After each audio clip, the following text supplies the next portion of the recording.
आज बात करेंगे भारतीय इतिहास के कुछ विषय। अध्याय 3, बंधुत्व, जाति तथा वर्ग। महाभारत। महाभारत हिंदुओं का एक प्रमुख काव्य ग्रंथ है। ये विश्व का सबसे लंबा साहित्यिक ग्रंथ है। इसके रचनाकार वेद व्यास जी को माना जाता है। इस ग्रंथ को हिंदू धर्म में पंचवेद माना जाता है। वर्तमान में इसमें 1 लाख श्लोक है। इसका पुराना नाम जय संहिता था। आगे पितृवंशिकता। पिता की मृत्यु के बाद उसके संसाधनों का हकदार उसका पुत्र होता था। इसे पितृवंशिक व्यवस्था कहते हैं। परंतु राजा की मृत्यु के बाद उसका सिंहासन उसके पुत्र को सौंप दिया जाता था तथा कभी पुत्र न होने पर संबंधी भाई को उत्तराधिकारी बनाया जाता था।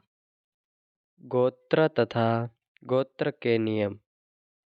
प्रत्येक गोत्र एक वैदिक ऋषि के नाम पर होता था।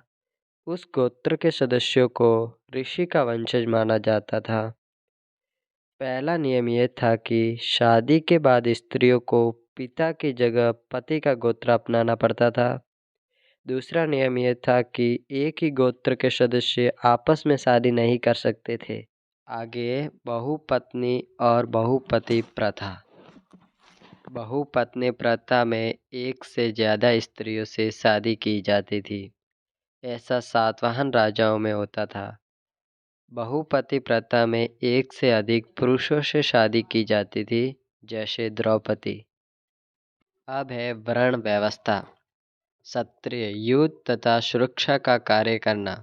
दूसरा ब्राह्मण यज्ञ करवाना, दक्षिणा लेना, ग्रंथों का अध्ययन करना। तीसरा वैश्य व्यापार करना, पशुपालन करना। चौथा शूद्र सेवा का कार्य करना। आगे विवाह के मुख्य 4 प्रकार। पहला अंतर्विवाह, दूसरा बहिर्विवाह, तीसरा बहुपत्नी विवाह, चौथा बहुपति विवाह। संपत्ति पर स्त्री पुरुष के भिन्न अधिकार।